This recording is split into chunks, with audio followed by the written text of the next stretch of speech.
പിതാവിന്റെയും പുത്രന്റെയും പരിശുദ്ധാത്മാവിന്റെയും നാമത്തിൽ ആമേൻ. അമ്മേ പരിശുദ്ധമേ, അമ്മേ പരിശുദ്ധമേ, ദൈവമാതാവേ, കൃപാസനത്തിലൂടെ ഞങ്ങൾക്കും ഞങ്ങളുടെ ദേശത്തിനും അമ്മ മധ്യസ്ഥം തേടി തന്ന എല്ലാ അനുഗ്രഹങ്ങൾക്കും കൃപകൾക്കും ഞങ്ങളിപ്പോൾ ഹൃദയം നിറഞ്ഞ നന്ദി പറയുന്നു. അമ്മേ പരിശുദ്ധമേ, അമ്മേ പരിശുദ്ധമേ, ദൈവമാതാവേ, 2004 ഡിസംബർ 7 തീയതി ഉച്ചകഴിഞ്ഞ് 2:30 കൃപാസനത്തിൽ സംഭവിച്ച അമ്മയുടെ പ്രത്യക്ഷപ്പെടലിനെ കുറിച്ച് തിരുസഭയ്ക്ക് സമർപ്പിച്ചിരിക്കുന്ന പഠനരേഖകളുടെ മേൽ സഭാത്മകമായ പഠനം ആരംഭിക്കുവാൻ ഞങ്ങൾ പ്രാർത്ഥിക്കുന്നു.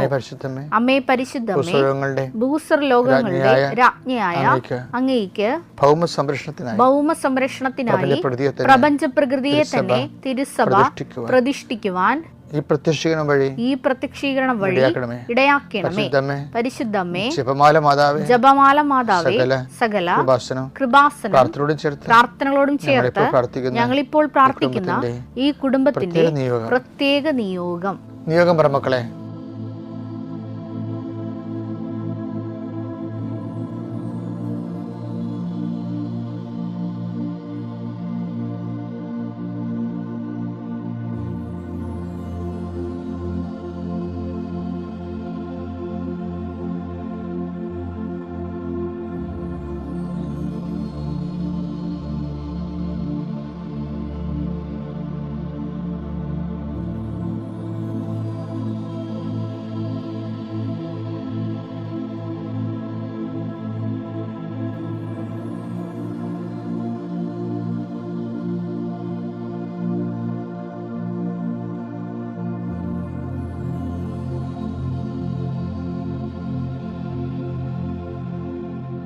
അമ്മയുടെ പ്രത്യക്ഷീകരണത്തിന്റെ ഈ അനുഗ്രഹവേളയിൽ ഞങ്ങൾക്ക് സാധിച്ചു തരുവാൻ കനിയണമേ.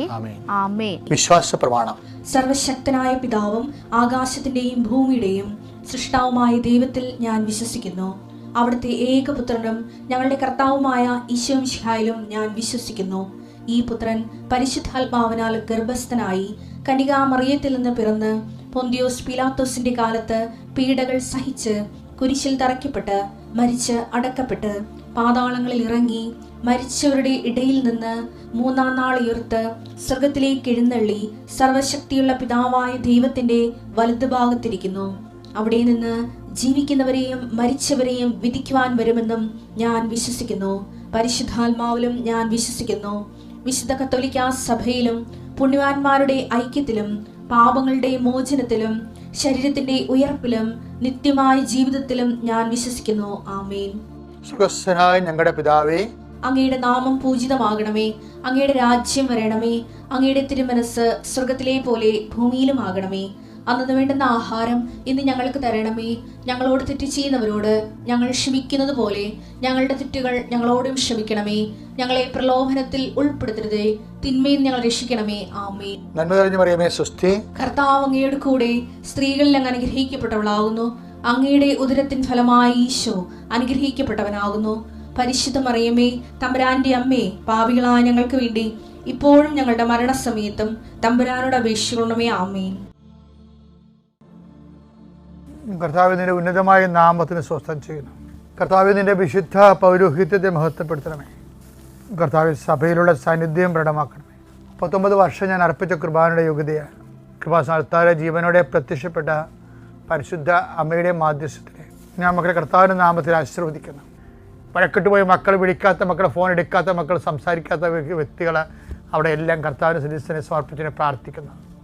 കല്യാണങ്ങൾ വന്നും പോയിരിക്കുന്നു, പല കല്യാണം നടക്കുന്നില്ല. അതുകൊണ്ട് തന്നെ പല കാര്യങ്ങൾക്കും ഒത്തുചെയ്യ സമയമാകുമ്പോൾ പണമില്ലാത്ത അവസ്ഥ വരുന്നു. എന്ത് ചെയ്യുമെന്ന് അറിയാൻ പാടില്ലാതെ അന്തം മുട്ടി നിൽക്കുന്ന മക്കളെ അവരെ കർത്താവിൻ്റെ നാമത്തിൽ അവരെ ആശീർവദിക്കുന്നു. കർത്താവ് ഇന്നത്തെ മക്കളുടെ ചിന്തകൾ, ഇന്ന് മക്കൾ പേടിക്കുന്ന വിഷയങ്ങൾ, സങ്കടപ്പെടുന്ന സാഹചര്യങ്ങൾ, ആലോചിക്കുന്ന വിഷമതകൾ എല്ലാം കർത്താവ് ഏറ്റെടുക്കണമെന്ന് പ്രാർത്ഥിക്കുന്നു. കർത്താവ് ജീവിതമാർഗങ്ങൾ ലഭിക്കുമെന്ന് വിചാരിച്ച് പ്രതീക്ഷിച്ചിരുന്ന വിഷയം കയ്യിൽ നിന്ന് വിട്ടുപോയവർ സങ്കടപ്പെട്ട് കർത്താവെ അവർ ഒരു തരത്തിലും സമാധാനമില്ലാതെ വിഷമിക്കുന്നുണ്ട്. പല ബന്ധങ്ങൾ വിട്ടുപോയത് കാരണം, പല തരത്തിലുള്ള പരാജയങ്ങൾ വന്നുപോയത് കാരണം പല ആശിച്ചിരുന്ന പല വിഷയങ്ങളും കയ്യിൽ നിന്ന് വിട്ടുപോയത് കാരണം, പ്രതീക്ഷിച്ചിരുന്ന റിസൾട്ട് കിട്ടാതിരുന്നത് കാരണം വേദനിച്ച് ജീവിക്കുന്നവരുടെ കർത്താവേ, അവർക്ക് പുതിയൊരു ജീവിതം നൽകണമെന്ന് പ്രാർത്ഥിക്കുന്നു. ഇനി ഇതുപോലെ പോട്ടെ, എങ്ങനെയും പോയി ഒടുങ്ങട്ടെ, തീർന്നല്ല എന്ന് വിചാരിച്ചുകൊണ്ട് നിരാശപ്പെട്ട് സ്വയം പരാഗി ജീവിക്കുന്നവരുടെ മേൽ കർത്താവിൻ്റെ രക്തം തളിക്കപ്പെടെ എന്ന് പ്രാർത്ഥിക്കുന്നു. എൻ്റെ കർത്താവിൻ്റെ ഉന്നതമായ നാമത്തിൽ, സഭയുടെ അധികാരത്തിൽ, കുരിശിൻ്റെ അടയാളത്തിൽ, ദൈവശക്തിയ ദൈവവേദന ഞാൻ അനുഗ്രഹിക്കപ്പെടട്ടെ. നീ ദൈവത്തിൻ്റെ മുമ്പിൽ ഒരു വലിയ ആളാകാൻ ഉദ്ദേശിക്കുന്നുണ്ടെങ്കിൽ നീ ഓർക്കും, ഞാൻ 3 മണിക്ക് എഴുന്നേറ്റ് പ്രാർത്ഥിച്ചേക്കാം. അങ്ങനെ പ്രാർത്ഥിക്കുന്നത് ഞാനും പ്രാർത്ഥിക്കാറുണ്ടൊക്കെ. അപ്പോൾ നമ്മളോർക്കും നമ്മൾ ആകുമ്പോൾ സ്റ്റിക്ക് ഓൺ ചെയ്യും. 3 മണിക്ക് എഴുന്നേറ്റ് പ്രാർത്ഥിക്കാമെന്നാണ് സ്റ്റിക്ക് ഓൺ ചെയ്യും. അപ്പോൾ നമ്മളോർക്കും അതിൻ്റെ വലിയ സംഭവം നടക്കുന്നുണ്ടാകും. നടക്കുന്നില്ലെന്നല്ല പറയണത്. നടക്കുന്ന എല്ലാ കാര്യങ്ങൾക്കും സഭയുടെ പാരമ്പര്യമായിട്ടുള്ള എല്ലാ ആചാരാനുഷ്ഠാനങ്ങൾക്കും അതിൻ്റേതായിട്ടുള്ള അർത്ഥവും മൂല്യവും വെയിറ്റേജും ഒക്കെ ഉണ്ട്. പക്ഷേ എന്ത് വെയിറ്റേജ് ആയാലും നിധി എപ്പോഴും വരണ എന്തിലായിരിക്കും? മൺപാത്രത്തിലായിരിക്കും. 2 കൊരിന്ത്യർ 4:7 എന്നാൽ പരമമായ ശക്തി ദൈവത്തിൻ്റെതാണ്, ഞങ്ങളുടേതല്ല എന്ന് വെളിപ്പെടുത്തുന്നതിന് ഈ നിധി മൺപാത്രങ്ങളിലാണ് ഞങ്ങൾക്ക് ലഭിച്ചിട്ടുള്ളത്. അപ്പം നമ്മൾ ചില്ല് പാത്രം കൊണ്ട് ചെന്നാൽ കിട്ടത്തില്ല നടത്താം. സ്വർണ്ണപാത്രം കൊണ്ട് ചെന്നാലും വിളമ്പി കിട്ടത്തില്ല. ഇത് കണ്ടെയ്ൻ ചെയ്യണമെങ്കിൽ മൺപാത്രം തന്നെയായിരിക്കണം. അപ്പോൾ ഈ നിധി മൺപാത്രത്തിലാണ് ലഭിച്ചത്. സ്റ്റാറ്റസ് ലോ ചെയ്തിട്ട് പലതരം പാത്രങ്ങളുണ്ട്. പക്ഷെ കൃപ കണ്ടെയ്ൻ ചെയ്യണ മൺപാത്രത്തിലായിരിക്കും. അതെപ്പോഴും ഓർത്തേക്കണം. നിന്നെ മൺപാത്രമാക്കുക. ഇപ്പം നീ ഒരു വലിയ ഉദ്യോഗസ്ഥനാണ്. 6 മാസം കഴിയുമ്പോൾ നിൻ്റെ തൊപ്പി പോകും. ആരെങ്കിലും ഭാരം വെച്ച് പോയതായിരിക്കും. അപ്പം തന്നെ നീ ഒരു കേസ് കൊടുക്കും. നീ കേസ് കൊടുത്തു, അത് പ്രശ്നമൊന്നുമില്ല. ആർക്കത് വേണ്ടി നിനക്ക് തിരിച്ച് കിട്ടും. പക്ഷെ നീ അതിൻ്റെ പേര് അവനെ ശപിക്കാനോ അവന് പാര വെക്കാനോ സൂചി വെക്കാനോ ഒന്നും പോരുത്. എന്താ കാര്യം? നിന്നെ മൺപാത്രമാക്കാനുള്ള ദൈവത്തിൻ്റെ ശ്രമം. നിങ്ങൾ ദൈവത്തെ വിശ്വസിക്കുന്നുണ്ടെങ്കിൽ മാത്രമേ, കാര്യം ദൈവത്തെ വിശ്വസിക്കുന്നുണ്ടെങ്കിൽ വേറെ കുറേ അധികം കാര്യങ്ങൾ വിശ്വസിക്കേണ്ടി വരും നമുക്ക്. കാര്യം നിങ്ങൾ ഓർക്കണത് ദൈവത്തെ വിശ്വസിക്കണം എന്ന് പറയുമ്പോൾ കുറച്ച് പ്രമാണങ്ങൾ വിശ്വസിക്കണമെന്നാണ്. ഡോക്യുമെൻ്റ് അല്ലേ, ഡോഗ്മാസ് സഭ സംരക്ഷിച്ചോളൂ, ഒരു കുഴപ്പമൊന്നുമില്ല. അതിന് സഭയ്ക്ക് സംവിധാനങ്ങളുണ്ട്. പക്ഷെ അത് ആധ്യാത്മികമായിട്ട് ഡയറക്റ്റ് വരുമ്പോൾ ദൈവത്തിൻ്റെ കുറേ പരിചരണ ട്രീറ്റ്മെൻറ്റ്സ് ഉണ്ട്. അത് ചിലപ്പോൾ ഡയറക്റ്റ് ഡോക്യുമെൻ്റായിട്ട് ബന്ധപ്പെട്ടതായിരിക്കില്ല. അല്ലാത്തതിൻ്റെ ഡോക്യുമെൻ്റ് ഉണ്ടാവും. പക്ഷെ അതേസമയം തന്നെ ട്രീറ്റ്മെൻ്റ് എന്ന് പറയുന്നത് ചിലപ്പോൾ എല്ലാം കുറിപ്പടിയുള്ള പോലെ കുറിപ്പടി ഇല്ലാത്ത ട്രീറ്റ്മെൻ്റ് ആയിരിക്കും.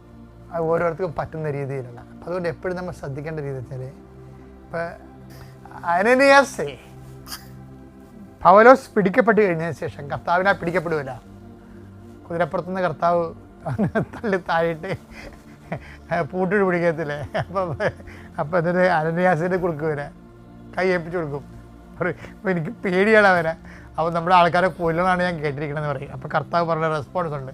അപ്പോസ്തലർ പ്രവർത്തനം 9:15 കർത്താവ് അവനോട് പറഞ്ഞു, നീ പോവുക, വിജാതീയരുടെയും രാജാക്കന്മാരുടെയും ഇസ്രായേൽ മക്കളുടെയും മുമ്പിൽ എന്റെ നാമം വഹിക്കാൻ തെരഞ്ഞെടുക്കപ്പെട്ട പാത്രമാണ്. അതാണ് വിഷയം. കർത്താവ് ഇതിനെല്ലാം കണ്ടെയ്നർ എന്നാണ് വിളിക്കുന്നത്. നമ്മൾ സ്റ്റാറ്റസ് ലോ ചെയ്തിട്ട് മൺപാത്രമായി മാറണില്ലേ, അത് പാത്രം ആണ് ഇവിടുത്തെ മെയിൻ കഥാപാത്രം. കഥ ഉൾക്കൊള്ളുന്ന പാത്രത്തിനാണ് കഥാപാത്രം എന്ന് പറയുന്നത്. അപ്പോൾ ദൈവം പറയുന്നതാണ്, എൻ്റെ നാമം വഹിക്കുന്ന പാത്രം. പലരുടെയും നാമമാണ് വഹിച്ചുകൊണ്ടിരുന്നതേ. ചത്തുപോണ മനുഷ്യരെ കൊടിയും പിടിച്ച് നടക്കാനായിട്ടില്ലേ. അപ്പം അവരുടെയൊക്കെ നാമം പിടിച്ചുകൊണ്ട് വഹിക്കുന്ന ആളായിരുന്നു പുള്ളി. ഇപ്പം എന്ത് പറ്റി? കർത്താവിനെ കണ്ടുമുട്ടി കഴിഞ്ഞപ്പോൾ പറയണേ, എൻ്റെ നാമം വായിച്ചത് വിജാതീയരുടെയും രാജാക്കന്മാരുടെയും ഇസ്രായേൽ മക്കളുടെയും മുമ്പിൽ എന്റെ നാമം വഹിക്കാൻ തിരഞ്ഞെടുക്കപ്പെട്ട പാത്രമാണ് അവൻ. പൗലോസ് പറയും, ഞാൻ പാത്രമാണ്, പക്ഷെ സ്വർണ്ണപാത്രമൊന്നുമല്ല. പിന്നെന്താണ്? ഞാൻ മൺപാത്രമാണെന്ന് പറയും. മൺപാത്രമാണ്. എന്താണ്? ഈ സ്വർണ്ണപാത്രമായിരുന്നു പുള്ളി. അതിൻ്റെ സ്റ്റാറ്റസ് ലോ ചെയ്ത് മൺപാത്രമായി മാറി. മൺപാത്രമാകുമ്പോൾ എന്ത് പറ്റി? കർത്താവിൻ്റെ നാമം വഹിക്കും. അപ്പോൾ നമ്മൾ സൂക്ഷിച്ച് കൊണ്ടുപോകും. സ്വർണ്ണപാത്രം താഴെ വിടാൻ ചടക്കേ ഉള്ളൂ. മൺപാത്രം താഴെ പിന്നെ ഉണ്ടാകത്തില്ല. അതാണ് മൺപാത്രത്തിൻ്റെ കുഴപ്പം. താഴെ പിന്നെ ഉണ്ടാകത്തില്ല. അതുകൊണ്ട് സൂക്ഷ്മത ഒരു വലിയ വിഷയമാണ്. കർത്താവിൻ്റെ നാമം വഹിക്കുന്നവർക്കെല്ലാം ഒരു സൂക്ഷ്മത ഉണ്ടാകും. സിനി, ഞാൻ കോട്ടയം പൊൻകുന്നത്തുനിന്ന് വരുന്നു. എനിക്ക് മാതാവ് ഈശോയും തന്ന അനുഗ്രഹങ്ങൾ ഇവിടെ സാക്ഷ്യപ്പെടുത്തുന്നതിന് മുമ്പായി തന്നെ ഞാൻ ഹൃദയത്തിൽ നിന്ന് തന്നെ എനിക്കൊരു മാപ്പ് അപേക്ഷിക്കാനുണ്ട്. എന്താണെന്ന് ചോദിച്ചാൽ, ഞാൻ 2019 ഉടമ്പടി എടുത്ത ഒരാളാണ്. ഞാൻ ജോലി ചെയ്യുന്ന ഒരു സ്ഥാപനത്തിലെ ഒരു ചേച്ചി മുഖാന്തരമാണ് ഞാനിവിടെ വരുന്നത്. അങ്ങനെ വന്നു ഞാൻ ഉടമ്പടി എടുക്കാനായിട്ട് ഇവിടെ കയറി. എനിക്കിത് എന്താണെന്ന് പോലും അറിയാൻ വയ്യ. ഞാൻ കൗൺസിലിങ്ങിലെല്ലാം പങ്കെടുത്തു. ആ കൗൺസിലിംഗ് കേട്ടിട്ടും ഇതെങ്ങനെ മുന്നോട്ട് കൊണ്ടുപോകണമെന്നൊന്നും എനിക്കറിയത്തില്ല. ഞാൻ ആരോടും ഒട്ട് ചോദിക്കാനും പോയില്ല. കാരണം ഞാനൊരു ഹിന്ദു ആയതുകൊണ്ട് എനിക്ക് അത്ര അറിവുമില്ല ഇതിനെപ്പറ്റി. അങ്ങനെ ഞാൻ വീട്ടിൽ ചെന്നു. തിരി കത്തിക്കണം എന്നുള്ള ഒരു ഇത് എനിക്കറിയാം. തിരി കത്തിക്കുന്നുണ്ട്, ബൈബിൾ വായിക്കാം. എൻ്റെ വീട്ടിൽ അങ്ങനെ ഒരു കാര്യങ്ങളൊന്നും നടക്കുന്ന ഒന്നല്ല, വീട്ടിൽ സമ്മതിക്കത്തുമില്ല. വീട്ടുകാരെതിർത്താലും ഞാൻ 2 നേരം തിരി കത്തിച്ച് ഞാൻ പ്രാർത്ഥിക്കുന്നുണ്ടായിരുന്നു. പക്ഷേ ഈ ഉടമ്പടിയുമായി കഷ്ടി 1.5 മാസം മാത്രം എനിക്ക് മുന്നോട്ട് പോകാൻ സാധിച്ചുള്ളൂ. അപ്പോഴത്തേക്ക് അവിടെ നിർത്തിച്ചു എന്ന് വേണം പറയാനായിട്ട്. ഇതിവിടെ നടത്തത്തില്ല എന്ന് വീട്ടുകാർ സഹിതം പറഞ്ഞു കഴിഞ്ഞു. അങ്ങനെ ഞാൻ ഇതിനെപ്പറ്റി അതവിടെ ഞാൻ ഉപേക്ഷിച്ചു എന്ന് വേണം പറയാനായിട്ട്. ഞാൻ പൂർണ്ണമായിട്ട് ഇങ്ങനൊരു സംഭവം ഞാൻ മറന്നു. എൻ്റെ മനസ്സിൽ മാതാവെന്നുള്ളൊരു ഇതുപോലെ ഞാൻ മറന്നു. പക്ഷേ ഞാൻ ആ കാശുരൂപ, ഉടമ്പടി എടുത്ത കാശുരൂപം ഞാൻ സൂക്ഷിച്ച് എൻ്റെ ഒരു പേഴ്സിൽ വെച്ചിട്ടുണ്ടായിരുന്നു. ആ പേഴ്സ് ഞാൻ എന്നും അലമാരിക്കകത്ത് ഞാൻ തന്നെ വെച്ചു. അത് അവിടെ തന്നെ ഇരുന്നു. എനിക്ക് യൂറിനറി ഇൻഫെക്ഷൻ വരുന്ന ഒരാളായിരുന്നു. അങ്ങനെ എനിക്ക് ഒരു പ്രാവശ്യം അത് വന്ന് കൂടിപ്പോയി. വളരെ ഭയങ്കരമായ ഒരു അവസ്ഥയിലായിപ്പോയി. ഞാൻ 9 ദിവസം ഹോസ്പിറ്റലിൽ അഡ്മിറ്റ് ചെയ്ത് തന്നെ. അപ്പം സത്യം പറഞ്ഞാൽ ഡോക്ടർമാർ, നേഴ്സുമാർ മരുന്ന് വെക്കാൻ പോലും സമ്മതിക്കാത്ത ഒരവസ്ഥയിൽ ഞാൻ കരഞ്ഞുകൊണ്ട് രാത്രിയും പകലും പറയുവാണെങ്കിൽ കഴിയുമായിരുന്നു. അങ്ങനെ ഞാൻ ഹോസ്പിറ്റലിൽ എന്നെ ഡിസ്ചാർജ് ചെയ്യുന്ന ദിവസം തന്നെ ഞാൻ എൻ്റെ ഫോണിനകത്ത് യൂട്യൂബിൽ നോക്കിക്കൊണ്ടിരുന്നപ്പം കൃപാസന മാതാവിൻ്റെ ഒരു ഫോട്ടോ എൻ്റെ യൂട്യൂബിൽ കയറി വരുന്നു. ജോസഫ് അച്ഛൻ്റെ ഉടമ്പടി ധ്യാനം ഇത് ഞാൻ കണ്ടു. പക്ഷേ ഇതെല്ലാം ഒന്നും ഞാൻ ശ്രദ്ധിച്ചിട്ട് അന്നേരം ഞാൻ അത് മാറ്റി അടുത്തോ ഞാൻ കണ്ടുകൊണ്ടിരുന്നു. പിറ്റേ ദിവസം വീട്ടിൽ ചെന്നപ്പം ഞാൻ ഇതെല്ലാം കഴിഞ്ഞ് കിടന്നു കഴിഞ്ഞപ്പോൾ എൻ്റെ മനസ്സിൽ പെട്ടെന്ന് മാതാവിൻ്റെ ഒരു ഓർമ്മ വന്നു. ഞാൻ പിടിയിന്ന് പേഴ്സ് തുറന്ന് ഉടമ്പടി കാശുരൂപം എടുത്ത് ഞാൻ നോക്കി. അപ്പം എൻ്റെ മനസ്സിൽ പറയുന്നു, ഈ ഉടമ്പടി നീ പൂർത്തീകരിക്കണമെന്ന് പറയുന്നു, ശക്തമായി തന്നെ പറയുന്നു. ഞാൻ പറഞ്ഞു, മാതാവേ എനിക്ക് തെറ്റ് പറ്റിപ്പോയി, ഞാൻ ഇവിടെ വന്ന് വീണ്ടും ഈ ഉടമ്പടി എടുത്ത് ഞാൻ പൂർത്തീകരിച്ചോളാം. അതിൻ്റെയാണ് എനിക്ക് ഈ അനുഭവിച്ചത് എല്ലാം എന്ന് മനസ്സിലായി. ഇതിനോട് ഇവിടെ ഉടമ്പടിക്ക് വരുന്നതിന് മുമ്പ് തന്നെ എനിക്കും എൻ്റെ ഭർത്താവിനും ജോലി ഇല്ലാതിരിക്കേണ്ട ഒരവസ്ഥ വരെ വന്നുപോയി. ഞങ്ങൾക്ക് കുറച്ച് കടങ്ങൾ അധികം ഉള്ള ഒരു കൂട്ടത്തിലായിരുന്നു. എന്ത് ചെയ്യണമെന്നറിയത്തില്ല. അങ്ങനെ ഞാൻ ഇവിടെ വന്നു, ഉടമ്പടി എടുത്തു. ആദ്യ നിയോഗം തന്നെ എൻ്റെ ഭർത്താവിന് ഒരു ജോലി വേണമെന്നായിരുന്നു ഞാൻ പറഞ്ഞത്. കാരണം ഇതെല്ലാം നമുക്ക് മുന്നോട്ട് പോകാൻ നമുക്കൊരു നിവൃത്തിയില്ലാത്തൊരു ഘട്ടം വന്നു. അങ്ങനെ 25,000 രൂപയുടെ ഒരു ജോലി വേണമെന്ന് ഞാൻ പറഞ്ഞു. മാതാവിനോട് ഞാൻ അത് പറഞ്ഞു. എനിക്ക് ഉടമ്പടി എടുത്ത് കൃത്യം 1 മാസമായപ്പം തന്നെ അതേ ശമ്പളത്തിൽ എൻ്റെ ഭർത്താവിന് ഒരു നല്ലൊരു സ്ഥാപനത്തിൽ ജോലിക്ക് കയറാനായിട്ട് മാതാവ് അനുഗ്രഹിച്ചു. അത് കഴിഞ്ഞ് ഈ ഉടമ്പടി എടുത്തു കഴിഞ്ഞപ്പം 2 മാസമായപ്പോഴേക്കും എൻ്റെ വയറ്റിന് ഒരു തടിപ്പും വേദനയും എല്ലാം അനുഭവപ്പെട്ടു. അങ്ങനെ ഞങ്ങൾ ഡോക്ടറെ കണ്ടപ്പം പറഞ്ഞു സ്കാനിങ് ചെയ്യാൻ പറഞ്ഞു. അപ്പം ഞാൻ ഉടമ്പടി എടുത്ത ഒരു വിശ്വാസത്തിൽ ഞാൻ അമ്മയോട് പറഞ്ഞു, ഞാൻ സ്കാൻ ചെയ്യുന്നില്ല.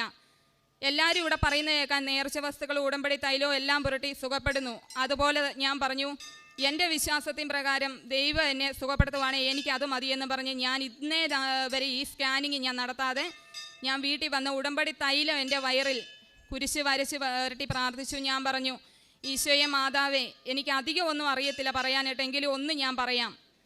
എൻ്റെ കൈകളാൽ ഈ തൈലം ഞാൻ പുരട്ടുമ്പോൾ അങ്ങയുടെ കൈകളാൽ എന്നെ സുഖപ്പെടുത്തി തരണമേ എന്ന് ഞാൻ പറഞ്ഞ് പ്രാർത്ഥിച്ച് 3 ദിവസം ആയപ്പോഴേക്കും എനിക്ക് അങ്ങനെയൊരു സംഭവമില്ല. എൻ്റെ ബ്ലീഡിങ്ങിൽ നിന്നു എനിക്ക് ഒരു കുഴപ്പമില്ലാതെ എനിക്ക് സുഖപ്പെടുത്തി തന്നു. അങ്ങനെ ഞാൻ 2ാമത് ഇവിടെ വന്ന് നിയോഗം വെച്ചു. അപ്പോൾ ആ നിയോഗം വെക്കുന്നതിന് മുമ്പ് എനിക്കുണ്ടായിരുന്നു. അപ്പം കുറച്ച് പേരൊക്കെ ഇവിടെ പറയുന്ന ഞാൻ സാക്ഷ്യങ്ങളിലൊക്കെ കേൾക്കാം, പിന്നെ അമ്മമാരെ ഓരോന്ന് ശുശ്രൂഷിക്കാനൊക്കെ പോകുന്ന കാര്യങ്ങളൊക്കെ. അങ്ങനെ ഞാൻ 2ാമത് ഉടമ്പടി വന്ന് എടുത്തു കഴിഞ്ഞപ്പം ഇവിടെ ഓൾഡ് ഏജ് ഹോമിൽ പോയി അമ്മമാർക്ക് വേണ്ട കാര്യങ്ങളെല്ലാം ചെയ്തു കൊടുക്കുന്നു. ഇവിടെ വന്ന് പത്രം മേടിച്ചുകൊണ്ട് പോയി ഗവൺമെൻറ് ഹോസ്പിറ്റലിൽ പോയി എനിക്ക് ചെയ്യാൻ പറ്റുന്നൊരു സഹായം അവർക്ക് ഞാൻ ചെയ്തു. അതുപോലെ തന്നെ എൻ്റെ ജോലി ചെയ്യുന്ന സ്ഥാപനത്തിൽ മിക്ക ആളുകളും ഹിന്ദുക്കളാണ്. അവർക്കെല്ലാം ഇവിടുന്ന് തിരി വാങ്ങിക്കൊണ്ട് പോയി അതേ ഉടമ്പടി തൈലം കുരിശ് വരച്ച് ഞാൻ കൊടുത്തിട്ട് പറഞ്ഞു, വീട്ടിൽ നിന്ന് ഉടമ്പടി പ്രാർത്ഥനയും ഞാൻ എഴുതിക്കൊണ്ട് അവർക്കെല്ലാം കൊടുത്തിട്ട് പറഞ്ഞു, നിങ്ങളിത് 2 നേരം തിരി കത്തിച്ച് പ്രാർത്ഥിക്കണമെന്ന് പറഞ്ഞു. അവരെല്ലാം അത് ഇപ്പോഴും ചെയ്യുന്നുണ്ട് കാശുരൂപമായിട്ട്. അങ്ങനെ എന്നിട്ട് ഞാൻ പറഞ്ഞത്, എൻ്റെ 2ാമത്തെ ഒരു നിയോഗം വെച്ചത്, മാതാവേ എനിക്ക് വിദേശത്തൊരു ജോലിക്ക് പോകണം, രക്ഷപ്പെടാനൊരു മാർഗം നീ എനിക്ക് തരണേ എന്ന് പറഞ്ഞു. അങ്ങനെ ആ ജോലിയുടെ ഇത് വെച്ച് പാസ്പോർട്ട് ഞാൻ എടുത്തു. ഒരാഴ്ച ആയപ്പം എൻ്റെ മനസ്സിൽ ഞാനിതിങ്ങനെ ജോലി ചെയ്യുന്നിടത്തിരുന്ന സാക്ഷ്യങ്ങളൊക്കെ അവിടെ ഞങ്ങൾക്ക് ഇതൊക്കെ വെക്കുന്നതിന് കുഴപ്പങ്ങളൊന്നുമില്ല. എല്ലാവരും സിനിമാ ഗാനങ്ങൾ കേൾക്കുമ്പോൾ ഞാൻ അച്ഛൻ്റെ ധ്യാനവും ഈ സാക്ഷ്യങ്ങളുമാണ് ഞാൻ കേട്ടോണ്ട് അവിടെ നിന്ന് ജോലി ചെയ്യുന്നത്. അതിൻ്റെ ഇടയിൽ സാക്ഷ്യം കേട്ടോണ്ടിരുന്നിടയിൽ എൻ്റെ മനസ്സിൽ പറയുന്നു, പരിശുദ്ധാത്മാവ് പറയുന്നു, നീ ഇന്ന് വീട്ടിൽ പോയി വൈകിട്ട് തിരി കത്തിക്കുമ്പോൾ നിൻ്റെ പാസ്പോർട്ടിൽ ഉടമ്പടി തൈലം പുരട്ടി കുരിശി വരച്ച് നീ പ്രാർത്ഥിക്കണമെന്ന് പറഞ്ഞു. അങ്ങനെ 3 ദിവസം ഞാൻ പ്രാർത്ഥിച്ചു കഴിഞ്ഞു. ഇവിടെ ശനിയാഴ്ച വന്നു. ഞാൻ എൻ്റെ ആദ്യത്തെ നിയോഗത്തിലെ സാക്ഷ്യങ്ങളെല്ലാം പറഞ്ഞു കഴിഞ്ഞപ്പോൾ എനിക്ക് വീട്ടിൽ ചെന്ന് കഴിഞ്ഞപ്പോൾ വിളി വരുന്നു, വിദേശത്തൊരു ജോലിയുടെ കാര്യമുണ്ട്, പോകാൻ തയ്യാറാണെങ്കിൽ നമുക്ക് പോകാമെന്ന് പറഞ്ഞു. അപ്പം മാതാവിനോട് അതിന് മുമ്പേ ഞാൻ ഇവിടുന്ന് പറഞ്ഞിട്ടായിരുന്നു പോയത്, എനിക്ക് ഈ തിരുവൾത്താരയിൽ കയറി നിന്ന് എൻ്റെ ഉടമ്പടി പൂർത്തീകരിക്കുന്ന ദിവസം തന്നെ എനിക്ക് സാക്ഷ്യം പറഞ്ഞിട്ട് പോകാനായിട്ട് എന്നെ അനുഗ്രഹിക്കണമെന്ന് പറഞ്ഞു. അതുപോലെ തന്നെ ഒരു അനുഗ്രഹം എനിക്ക് തന്നതിൽ ദൈവത്തിൻ തമ്പുരാനോട് ഒരുപാട് നന്ദി ഞാൻ പറയുവാണ്. ഇതുപോലെ തന്നെ ഈശോയുടെ മാതാവിൻ്റെ കാരുണ്യത്തിൽ തന്നെ ഞങ്ങൾക്ക് അങ്ങോളം എന്നെ എൻ്റെ കുടുംബത്തെയും അനുഗ്രഹിക്കണമെന്നും. അപ്പം ഞാൻ അതിന് മുമ്പ് മറന്നുപോയി, ഞാൻ ടെൻഷൻ കൊണ്ട് പറയാനായിട്ട്. അതിന് മുമ്പ് ഞാൻ ഇവിടെ വന്ന് പ്രാർത്ഥിച്ചൊരു ദിവസം പോയപ്പോഴും വീട്ടിൽ ചെന്ന് തിരി കത്തിച്ച് പ്രാർത്ഥിച്ച് കഴിഞ്ഞ് വൈകുന്നേരമായപ്പോൾ എന്നോട് ഞാൻ ഓൾഡ് ഏജ് ഹോമിൽ ഞാൻ അവിടെ പോകുന്ന മദറിനോട് പറഞ്ഞിരുന്നു, ഇതുപോലെ ഞാൻ പാസ്പോർട്ട് എടുത്തിട്ടുണ്ട്, എനിക്ക് എന്തെങ്കിലും ഒരു കാര്യം എവിടെന്തെങ്കിലും ശരിയാക്കി തരണമെന്ന് പറഞ്ഞു. മദർ എന്നോട് പറഞ്ഞു, മോളെ ഇതുപോലൊരു കാര്യം വന്നിട്ടുണ്ട്, നിനക്ക് പോകാൻ തയ്യാറാണോ എന്ന് ചോദിച്ചു. ഞാൻ പറഞ്ഞു, എൻ്റെ ഹസ്ബൻഡുമായിട്ട് ഞാൻ ആലോചിച്ച് പറയാം, എല്ലാവർക്കും സമ്മതമാണ്, ആദ്യം വീട്ടിൽ ആർക്കും സമ്മതമല്ല, പോകാൻ പറ്റത്തില്ലെന്നുള്ള രീതി വന്നു. ഞാൻ പറഞ്ഞു, മാതാവേ എനിക്ക് പോയേ പറ്റത്തുള്ളൂ, എൻ്റെ കുടുംബത്തെ രക്ഷപ്പെടുത്തുകയും വേണം. അപ്പം എൻ്റെ വീട്ടിൽ എല്ലാവരും സമ്മതിച്ച് എല്ലാവരുടെയും സന്തോഷകരമായ ഒരു യാത്രയാകണം നീ എനിക്ക് തരണമെന്ന് പറഞ്ഞു. അതുപോലെ തന്നെ എനിക്ക് എല്ലാ രീതിയിലും എല്ലാ അനുഗ്രഹങ്ങളും ലഭിച്ച് തന്നെയാണ് ഇന്ന് ഞാൻ പോകുന്നത്. ഒരു കുഴപ്പമില്ലാതെ എന്നെക്കാട്ടിലും കൂടുതൽ മുൻപന്തിയിൽ ഇന്ന് ഞാനിവിടെ സാക്ഷ്യം പറയാനായിട്ട് ഞാൻ ഇവിടെ വരുമ്പോൾ ഇങ്ങനെയൊരു രീതി ഞാൻ നിൽക്കേണ്ടതല്ല. കാരണം എന്നാന്ന് ചോദിച്ചാൽ, ഞാൻ ആദ്യം ഇവിടെ ഉടമ്പടി ഉഴപ്പിക്കഴിഞ്ഞ് 2ാമത് ഉടമ്പടി ഇവിടെ പുതുക്കി കഴിഞ്ഞപ്പം വീട്ടിൽ ചെന്ന് കഴിഞ്ഞപ്പോൾ എന്നെ എൻ്റെ വീട്ടിൽ കയറ്റിയില്ല. എൻ്റെ അച്ഛൻ കഥ കടച്ചു, കയറാൻ പറ്റത്തില്ല, ഇങ്ങനെയൊരു കാര്യം ഇവിടെ നടക്കത്തില്ലെന്ന് പറഞ്ഞു. ഞാൻ അന്ന് താമസിക്കാൻ കാര്യം എന്താണെന്ന് ചോദിച്ചാൽ, ഞാൻ ഇവിടുന്ന് പത്രം വാങ്ങിക്കൊണ്ട് പോയി എൻ്റെ 2 സ്റ്റാൻഡ്, ഞാൻ ഇറങ്ങുന്ന സ്റ്റോപ്പ് കഴിഞ്ഞ് 2 സ്റ്റാൻഡ് ഇറങ്ങി അവിടെയാണ് ഞാൻ കൊടുത്തത്. ഞാൻ വീട്ടിൽ കൊണ്ട് കൊടുത്തേച്ച് പത്രമെല്ലാം കൊടുത്തേച്ച് വീട്ടിൽ വരുമ്പോഴത്തേ എനിക്ക് 8 മണി കഴിഞ്ഞു. അപ്പോൾ എന്നോട് ചോദിച്ചു, നീ എവിടെ പോയെന്ന് ചോദിച്ചു. ഞാൻ പറഞ്ഞു, ഞാൻ ഇതുപോലെ പത്രം നീ രാത്രിയിൽ എന്തിന് പത്രം വിതരണം ചെയ്യാൻ പോകുന്നത്, ഇവിടെ ഇത് നടക്കത്തില്ലെന്ന് പറഞ്ഞു. ഭയങ്കര ബഹളവും കാര്യങ്ങളും എല്ലാമായി. അങ്ങനെ ഈ കഴിഞ്ഞ ആഴ്ച ഞാൻ ഇവിടെ വരുമ്പോൾ ഞാൻ പറഞ്ഞു, മാതാവേ ഇനി ഞാൻ ഇവിടെ വരുമ്പം എൻ്റെ വീട്ടുകാർ ഇതിനെപ്പറ്റി ഒരു ബഹളം എന്നോട് വെക്കരുത്, ആ ഒരു വിശ്വാസം എനിക്ക് നഷ്ടപ്പെടുത്തില്ലെന്ന് തന്നെ ഞാൻ പ്രാർത്ഥിച്ചു. കരഞ്ഞുകൊണ്ട് പ്രാർത്ഥിക്കുന്ന എനിക്ക് നീ ചിരിച്ചുകൊണ്ട് തന്നെ ഈ ആൾത്താരയിൽ നിന്ന് സാക്ഷ്യപ്പെടുത്താനായിട്ട് നീ എന്നെ അനുഗ്രഹിക്കണമെന്ന് ഞാൻ പറഞ്ഞു. എൻ്റെ വീട്ടുകാരുടെ സമ്മതത്തോടു കൂടി തന്നെയാണ്, സത്യം പറഞ്ഞാൽ സന്തോഷത്തോടു കൂടിയാണ് അവരും പറയുന്നത്, നീ പോയി സാക്ഷ്യം പറഞ്ഞിട്ട് വരാനായിട്ട് പറയാനുള്ള ഒരു അനുമതി പോലും അവരെനിക്കിന്ന് തന്നേക്കുവാണെന്നുള്ളതാണ്. ഇതുപോലെ തന്നെ ഇനി മുന്നോട്ടും എൻ്റെ അമ്മയുടെ പ്രത്യക്ഷീകരണത്തിന് വലിയ സാക്ഷികളായി എന്നെ എൻ്റെ കുടുംബത്തെയും മാറ്റണമേ എന്ന് ഞാൻ പ്രാർത്ഥിക്കുവാണ്. അതുപോലെ തന്നെ എൻ്റെ ഭർത്താവ് ജോലിക്ക് പോയെടുത്ത് അദ്ദേഹം പോയി ഒരു 3 മാസമായുള്ളൂ, വലിയൊരു പരിചയമില്ലായിരുന്നു. അങ്ങനെ അദ്ദേഹം ഒരാൾക്ക് കടയിൽ വന്ന ഒരാൾക്ക് സാധനങ്ങൾ കടം കൊടുത്തു. അപ്പോൾ അവിടുത്തെ ഉടമ പറഞ്ഞു, നിങ്ങൾക്ക് വിശ്വാസമുണ്ടെങ്കിൽ ഇത് കൊടുക്കാം, കടം കൊടുക്കാം, നമുക്ക് കുഴപ്പമില്ലെന്ന് പറഞ്ഞു. അങ്ങനെ സാധനങ്ങളുമായി അയാൾ സാധനങ്ങൾ മേടിച്ചുകൊണ്ട് പോയി. ഒരാഴ്ച കഴിഞ്ഞു, 2 ആഴ്ച കഴിഞ്ഞു, അയാളെ വിളിച്ചിട്ട് കിട്ടുന്നില്ല. അങ്ങനെ തിരക്കിയപ്പോൾ അറിഞ്ഞ് എന്താണെന്ന് വെച്ചാൽ, ഇയാൾ പലയിടത്തുനിന്ന് സാധനങ്ങൾ മേടിച്ചുകൊണ്ട് പോകും, പക്ഷേ ആർക്കും പൈസ ഇതുവരെ കൊടുത്തിട്ടില്ല. അദ്ദേഹം 2-3 പ്രാവശ്യം വീട്ടിൽ ചെന്നപ്പോൾ ഒരു കൈക്കുഞ്ഞുമായ സ്ത്രീ ഇറങ്ങി വന്നിച്ച് പറഞ്ഞു, ചേട്ടൻ ഇവിടെ ഇല്ല, നാളെ തരാമെന്ന് പറഞ്ഞു. അങ്ങനെ എൻ്റെ ഭർത്താവിൻ്റെ ശമ്പളം തടഞ്ഞു വെക്കുന്ന ഒരു അവസ്ഥ വരെ ആയിപ്പോയി. അപ്പോൾ എന്നെ അങ്ങനെ ഒരു അവസ്ഥയിലാണ് അദ്ദേഹം വിളിച്ചു പറയുമ്പോൾ ഞാൻ പറഞ്ഞു, ഇവിടുന്ന് ഞാൻ ഒരു ദിവസം അദ്ദേഹം വന്നപ്പം ഉടമ്പടി ഉപ്പും തേനും ഞാൻ അദ്ദേഹത്തിന് കൊടുത്തു വിട്ടിട്ടുണ്ടായിരുന്നു. ഞാൻ പറഞ്ഞു, ആ ഉടമ്പടി ഉപ്പ് നിങ്ങൾ കൊണ്ടുപോയി വിശ്വാസ പ്രമാണം ചൊല്ലി ആ മനുഷ്യൻ്റെ വീടിൻ്റെ മുറ്റത്ത് നിങ്ങൾ ഇടണമെന്ന് പറഞ്ഞു. അദ്ദേഹം വിശ്വാസ പ്രമാണം ചൊല്ലി ആ ഉപ്പ് അവിടെ ഇട്ടു. വൈകുന്നേരം ആയപ്പോഴത്തേക്ക് തന്നെ ആ കടയുടെ ഓണറിൻ്റെ ഇതിലേക്ക് പൈസ അവിടെ ഇട്ട് കൊടുത്തു. എൻ്റെ പേര് ബ്രിജിത്ത മാത്യൂസ്. ഞാൻ വരുന്നത് കണ്ണൂർ ചാണോക്കുണ്ട് എന്ന് പറയുന്ന ഒരു ഇടവകയിൽ നിന്നാണ്. ഞാൻ ഉടമ്പടി എടുത്തത് 19/4/2019 എന്നെ ഇവിടെ എത്തിച്ച എൻ്റെ മാതാവിനും തിരുക്കുമാരനും ആദ്യം തന്നെ ഒരുപാട് നന്ദി അർപ്പിക്കുന്നു. ആദ്യമായിട്ട് ഞാൻ ഉടമ്പടി എടുക്കാനുണ്ടായ സാഹചര്യം എന്ന് വെച്ചാൽ, 2016 എൻ്റെ കാലിലൊരു തടിപ്പും പെട്ടെന്ന് എനിക്കിങ്ങനെ തലകറക്കമൊക്കെ വന്നു. അപ്പോൾ ഞങ്ങൾ മിംസിൽ BMH പോയിട്ട്, അതായത് കോഴിക്കോട് ബേബി മെമ്മോറിയൽ ഹോസ്പിറ്റലിൽ പോയിട്ട് ചെക്ക് ചെയ്തു. അപ്പോൾ അവരിത് കണ്ടപ്പോൾ തന്നെ ആദ്യം പറഞ്ഞു ബയോപ്സി എടുക്കണമെന്ന്. അങ്ങനെ ബയോപ്സി എടുത്തു. അവർ കാര്യമായിട്ട് ഒന്നും പറയുന്നില്ല, എന്താണെന്ന് അറിയുന്നില്ല. അങ്ങനെ ഞങ്ങൾ ഒരുപാട് ഡോക്ടേഴ്സിനെ കണ്ടു. അവരൊക്കെ ഓരോ സ്ഥലത്ത് ചെല്ലുമ്പോഴും ഓരോരുത്തരെ റെഫർ ചെയ്തുകൊണ്ടേയിരുന്നു. അവർക്കൊരു പരീക്ഷണം പോലെ അവരെന്നോട് പറഞ്ഞു ആദ്യം ഒരു TB മാൻഡോ ടെസ്റ്റ് ചെയ്ത് നോക്കാമെന്ന് പറഞ്ഞു. അങ്ങനെ മാൻഡോ ടെസ്റ്റ് ചെയ്തു. TBയുടെ സിംറ്റംസ് ഒന്നും കാണിച്ചില്ല, പക്ഷേ TBക്കുള്ള മരുന്ന് ചെയ്യാമെന്ന് പറഞ്ഞു. അങ്ങനെ 1 ഇയർ ഞങ്ങൾ മിംസിൽ നിന്ന് TBക്കുള്ള മരുന്ന് ചെയ്തു. പക്ഷേ 1 ഇയറിന് ശേഷം വീണ്ടും ടെസ്റ്റ് ചെയ്തപ്പോൾ വീണ്ടും അത് അങ്ങനെ തന്നെ ഉണ്ടായിരുന്നു. എനിക്ക് ഈ തലകറക്കവും അതൊക്കെ കണ്ടിന്യൂസ് ആയിട്ട് വന്നുകൊണ്ടേയിരുന്നു. ഇതിങ്ങനെ പോയിക്കൊണ്ടേയിരുന്നു. വർഷങ്ങൾ പോയി. 2016 17 അങ്ങനെ പോയി. അപ്പം ഞങ്ങൾക്ക് ഒരു മോനുണ്ടായിരുന്നു. അപ്പം അടുത്തൊരു മോൻ വേണമെന്ന് ഞങ്ങൾ ഒരു കുട്ടിയും കൂടെ വേണമെന്ന് ആഗ്രഹിച്ചു. പക്ഷേ ഡോക്ടേഴ്സ് പറഞ്ഞു ഇത് TB ആയതുകൊണ്ട് സംടൈംസ് അത് കുട്ടിക്കും കൂടി വരാൻ ചാൻസ് ഉണ്ട്, അതുകൊണ്ട് നിങ്ങളിപ്പോൾ പ്രഗ്നൻ്റ് ആകാൻ പാടില്ല എന്ന് പറഞ്ഞു. അപ്പോൾ ഞങ്ങൾ അത് വളരെയധികം വിഷമിച്ചു. മെഡിക്കൽ കോളേജിൽ പോയി. എല്ലാവരും പറഞ്ഞു റെയറായിട്ട് വരുന്ന ഒരു രോഗമാണ് ഇത്, എറിത്രിമ നോഡോസം എന്ന് പറയുന്നു പറഞ്ഞു. ഞങ്ങളൊരു സെക്കൻഡ് ഒപ്പീനിയൻ എടുക്കാൻ വേണ്ടിയിട്ട് ഇന്ത്യാന ഹോസ്പിറ്റലിൽ പോയി. അവിടുന്ന് പറഞ്ഞു ഇത് എറിത്രിമ ഇൻഡുറേറ്റം എന്ന് പറയുന്ന ഒരു രോഗമാണെന്ന്. അങ്ങനെ ഓരോരുത്തർ ഓരോന്ന് പറഞ്ഞു. ഓരോരുത്തർ ഓരോ ചികിത്സ ചെയ്തുകൊണ്ടേയിരുന്നു. ലാസ്റ്റ് 2019 ഇവിടെ കൃപാസനത്തെക്കുറിച്ച് അറിയാനിടയായി. അതറിഞ്ഞത് വളരെ അത്ഭുതകരമായിട്ട്. ഞങ്ങൾക്ക് ബന്ധമുണ്ട്, പക്ഷേ യാതൊരു കണക്ഷനും ഇല്ലാത്ത എറണാകുളത്ത് നിന്ന് വരുന്ന ഒരു ആൻറ്റി വഴി അറിയാനിടയായി. അങ്ങനെ ഞങ്ങൾ പപ്പായുടെ പെങ്ങളുടെ മകളാണ്, പക്ഷേ യാതൊരു ബന്ധം ഉണ്ടായിരുന്നില്ല. അവരെ പെട്ടെന്ന് തന്നെ എങ്ങനെയോ ദൈവം അവിടെ കൊണ്ടെത്തിച്ചു. ഞങ്ങളായിട്ട് കണക്റ്റായി. ഞങ്ങൾ ഇവിടെ വന്നു, കൃപാസനത്തിൽ വന്നു. ഞാൻ എൻ്റെ ഫസ്റ്റ് ഉടമ്പടിയായിട്ട് 2019 ഇത് വെച്ചു. മാതാവിൻ്റെ കയ്യിൽ സമർപ്പിച്ചിട്ട് ഞാൻ എൻ്റെ ഹസ്ബൻഡിനോട് പറഞ്ഞു ഇനി ഞാൻ എവിടെയും പോയില്ല, ഒരു ഡോക്ടറെ അടുത്തും പോയില്ല. കാരണം ഇഷ്ടമുള്ളവരൊക്കെ പറഞ്ഞു ഡോക്ടേഴ്സിനെ കാണണം, ഇഷ്ടമില്ലാത്തവരൊക്കെ പറഞ്ഞു ഇത് ഞാൻ നന്നായിട്ട് ഫുഡ് കഴിക്കും. അപ്പോൾ അവരെന്നോട് പറഞ്ഞു ഫുഡ് കഴിക്കുമ്പോൾ ഈ ഫാറ്റ് അടിഞ്ഞു കൂടുന്നതാണെന്നൊക്കെ പറഞ്ഞു. ഒത്തിരി കളിയാക്കലൊക്കെ വന്നു. ഇത് കാലിൻ്റെ ഉള്ളിൽ വന്നിട്ട് അതിങ്ങനെ ബൾജായി പുറത്തേക്ക് വരും. അതെനിക്കിങ്ങനെ നിൽക്കാൻ വയ്യ, നിൽക്കുമ്പോൾ വേദന എന്ന് വെച്ചാൽ കാണുന്നവർക്ക് യാതൊരു പ്രോബ്ലം ഇല്ല, പക്ഷേ എനിക്ക് ഭയങ്കര പ്രോബ്ലമാണ്. അങ്ങനെ പോയി എന്തായാലും ഞാൻ മാതാവിന് കൊടുത്തു. ഞാൻ വിചാരിച്ചു, ഞാൻ ഹസ്ബൻഡിനോട് പറഞ്ഞു നമുക്കൊരു കുട്ടി വേണം. അങ്ങനെ പ്രഗ്നൻ്റ് ആയി. ഇവിടെ 2019 തന്നെ പ്രഗ്നൻ്റ് ആയി. 2020 ഞങ്ങളുടെ മകൻ ഉണ്ടാകുന്നത്. അങ്ങനെ അതിൻ്റെ ഇടയ്ക്കും ഇത് 3 മാസമായപ്പോൾ വീണ്ടും വന്നപ്പോൾ ഗൈനക്കോളജിസ്റ്റ് പറഞ്ഞു, സൺറൈസ് ഹോസ്പിറ്റലായിരുന്നു. ഗൈനക്കോളജിസ്റ്റ് പറഞ്ഞു ഇതിനെക്കുറിച്ച് എനിക്കറിയില്ല, നിങ്ങൾ കൺസൾട്ടൻ്റ് ആയിട്ടുള്ള ആൾക്കാരെ കാണണം. അവിടെ പോയി ഒരു 11 ഡോക്ടറെ ഫസ്റ്റ് കാണിച്ച ഡോക്ടറിനോട് പറഞ്ഞു ഡോക്ടറെ TB ആണെന്ന് പറഞ്ഞ് നിങ്ങൾ ചികിത്സ ചെയ്തു, പക്ഷേ 1 ഇയർ ആയിട്ട് ഇത് പോയില്ല. അപ്പോൾ എന്നോട് പറഞ്ഞു നെക്സ്റ്റ് ഒരാളെ കാണിക്കുക പറഞ്ഞു. അങ്ങനെ കാണിച്ചു. സ്കിന്നിൻ്റെ ഡോക്ടേഴ്സിനെ കാണിച്ചു. അപ്പോൾ ഡോക്ടർ പറഞ്ഞു ലാസ്റ്റ് ആയിട്ട് നിങ്ങൾക്ക് ചെയ്യാനുള്ളത് ഒന്ന് മാത്രം, നിങ്ങൾ സ്റ്റിറോയിഡ് എടുക്കാൻ പറഞ്ഞു. ഞാൻ പറഞ്ഞു ഞാൻ സ്റ്റിറോയിഡ് എടുക്കില്ല, കാരണം ഞാൻ ഗൂഗിളിൽ സെർച്ച് ചെയ്തിട്ടുമ്പോൾ അതിൻ്റെ എഫക്റ്റ് ഭയങ്കരമായിട്ടാണ്. എൻ്റെ തലമുടി കൊഴിയും, ഞാൻ ചിലപ്പോൾ എൻ്റെ സ്വരം മാറാം, അങ്ങനെ ഒത്തിരി വ്യത്യാസങ്ങളൊക്കെ സംഭവിക്കുന്നതുകൊണ്ട് ഞാൻ പറഞ്ഞു ഞാൻ എടുക്കില്ല. ഞാൻ മാതാവിന് ഫുള്ളായിട്ട് വിട്ടുകൊടുത്തു. എൻ്റെ മകൻ ഇന്ന് 3.5 വയസ്സായി. യാതൊരു പ്രോബ്ലവും ഇല്ല. എൻ്റെ ഡെലിവറിക്ക് യാതൊരു പ്രോബ്ലം ഉണ്ടായില്ല.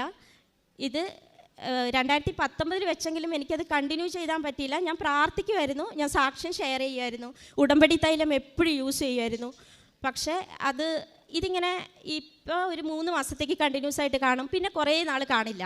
അപ്പോൾ എനിക്കിത് പോയോ മാതാവ് മാറ്റിയോ എന്നുള്ള ഡൗട്ട് കാരണം ഞാൻ 2022 വീണ്ടും വന്ന് കൊറോണയൊക്കെ കാരണം വരാൻ പറ്റിയില്ല, കുട്ടിയായത് കാരണം അങ്ങനെയൊക്കെ കുറേ പോയി. 2022 വന്നു. ഞാൻ വീണ്ടും അത് തന്നെ വെച്ചു. ഇപ്പോൾ ഞാനതിനെ പരീക്ഷിച്ചുകൊണ്ടിരിക്കുകയായിരുന്നു, കാരണം വരുമോ എന്ന്, കാരണം ഇത് കുറേ നാളത്തേക്ക് കാണില്ല.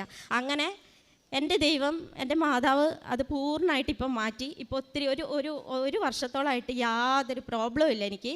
എനിക്ക് ഒരു പ്രശ്നവുമില്ല. രണ്ടാമത്തെ സാക്ഷി എന്ന് പറയുന്നത് എത്ര വർഷമായിട്ടുണ്ടായിരുന്നു? 2016 സ്റ്റാർട്ട് ചെയ്തതാണ് ഈ അസുഖമല്ല.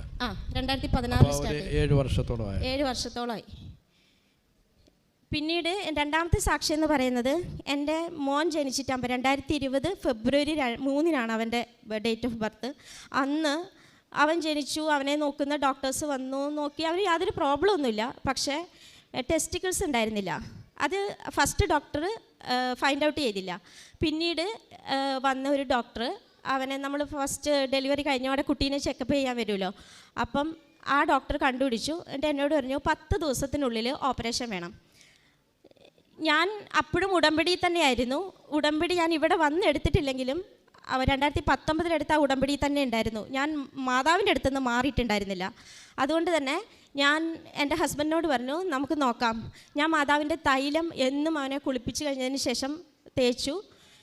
1 മാസം കഴിഞ്ഞിട്ടാകുമ്പോൾ അത് മെല്ലെ ഇറങ്ങി വരുന്നതായിട്ട് കണ്ടു. ഞാൻ ഡോക്ടറിനെ കൺസൾട്ട് ചെയ്തു. അപ്പോൾ ഡോക്ടർ പറഞ്ഞു നോക്കാം, നമുക്കത് പൂർണ്ണമായിട്ട് വരുമോ എന്ന് 1 മാസം കൂടി ചെക്ക് ചെയ്യാം, എന്നിട്ട് വേണമെങ്കിൽ ഓപ്പറേഷൻ ചെയ്യാമെന്ന് പറഞ്ഞു. അപ്പം ഞാൻ പറഞ്ഞു ഇത് മാതാവിൻ്റെ തൈലം കൊണ്ടുണ്ടായത് തന്നെയാണ്. അങ്ങനെ 1.5 വയസ്സായിട്ടാകുമ്പോഴത്തേക്കും അത് കംപ്ലീറ്റ് ആയിട്ട് ഇറങ്ങി വന്നു. ഈശോയ്ക്ക് നന്ദി. 3ാമത്തെ സാക്ഷി എന്ന് പറഞ്ഞാൽ ഈ മോൻ തന്നെ, എൻ്റെ കുഞ്ഞുമോൻ. അവൻ 3 വയസ്സായി, പക്ഷേ സംസാരിക്കില്ല. സംസാരിക്കും എങ്ങനെയാണെന്ന് വെച്ചാൽ, ഇപ്പോൾ എന്താ മോനെ കഴിച്ചാൽ പറയും പൂപ്പാ, പുട്ടും പഴമെന്നാണ് ഉദ്ദേശിച്ചത്.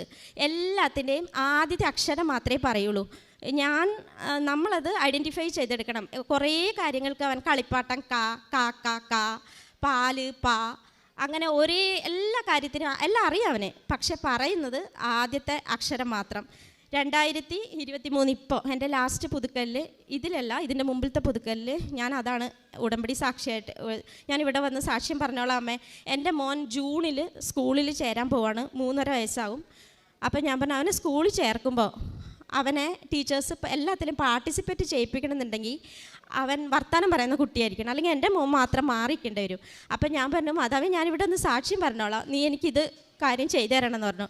അങ്ങനെ ഇപ്പോൾ നന്നായിട്ട് സംസാരിക്കും. എൻ്റെ അയൽവക്കക്കാരൊക്കെ പറഞ്ഞു നീ സ്പീച്ച് തെറാപ്പിസ്റ്റിനെ കാണിക്കണം. ഞാൻ പറഞ്ഞില്ല, ഞാൻ ഉടമ്പടി എടുത്തിട്ടുണ്ട്. അപ്പോൾ പറഞ്ഞാൽ ആ വിശ്വാസം അത്ര നല്ലതല്ല, ഉടമ്പടി തൈലം കൊണ്ട് മാത്രം രക്ഷപ്പെടാമെന്ന്. നമ്മൾ ഡോക്ടറെ കാണുകയും വേണം, ഇതും വേണമെന്ന് പറഞ്ഞു. ഞാൻ പറഞ്ഞു എൻ്റെ മാതാവിൽ എനിക്ക് വിശ്വാസമുണ്ട്.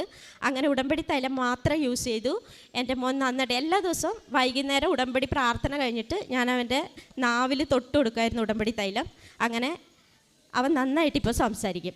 അത്ര ചെറിയ കുട്ടികൾ സംസാരിക്കുന്ന പോലെ തന്നെ ക്ലിയർ അല്ലെങ്കിലും എല്ലാ വാക്കുകളും നന്നായിട്ട് പറയും, പാട്ട് പാടും ഒക്കെ ചെയ്യും.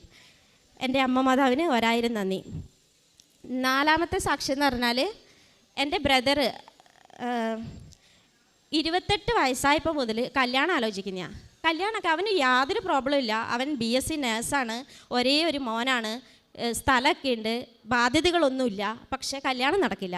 എല്ലാവരും വരും, ഉറപ്പിക്കൽ കഴിഞ്ഞു, 1 പ്രാവശ്യം ഉറപ്പിക്കൽ കഴിഞ്ഞു, വീട്ടുകാരെല്ലാവരും വരും. ഉറപ്പിക്കൽ കഴിഞ്ഞു, അത് മാറിപ്പോയി, അല്ലെങ്കിൽ എന്തെങ്കിലും ആരെങ്കിലും പറഞ്ഞു കൊടുക്കും. പക്ഷേ ആൾ നല്ല വർത്താനാണ്, ഈ ബ്രദറാക്കാനൊക്കെ പോയതാ. അപ്പം നല്ല കുട്ടിയാണ്, പക്ഷേ കല്യാണം നടക്കില്ല. 28 വയസ്സ് മുതൽ തുടങ്ങിയ പരിപാടിയാണ് ഈ പെണ്ണ് കാണൽ. പിന്നെ ലാസ്റ്റ് അവൻ പറഞ്ഞു ഞാൻ നിർത്താം, പെണ്ണ് കിട്ടിയില്ലെങ്കിലും ജീവിക്കാൻ കഴിയുമല്ലോ എന്നൊക്കെ. ഞങ്ങൾ പറഞ്ഞു നീ വിഷമിക്കണ്ട, ഞാൻ ഉടമ്പടി വെച്ചു. അവനിവിടെ വന്ന് ഉടമ്പടി വെച്ചിട്ടുണ്ടായിരുന്നു. അങ്ങനെ 2020 അവൻ്റെ കല്യാണം കഴിഞ്ഞു. 34ാമത്തെ വയസ്സിലാണ് അവൻ്റെ കല്യാണം കഴിഞ്ഞത്. എല്ലാവരും അവന് വലിയ പ്രായമാണെന്ന് പറഞ്ഞിട്ടാണ് ഉപേക്ഷിച്ചുകൊണ്ടിരുന്നത്. അവനെ 33 വയസ്സ് 30 വയസ്സ് എന്നൊക്കെ പറഞ്ഞിട്ട് പെൺകുട്ടികൾ വേണ്ടാന്ന് വെക്കും. ഇപ്പോൾ അവന് കിട്ടിയ കുട്ടിയുടെ പ്രായം 25 വയസ്സ്.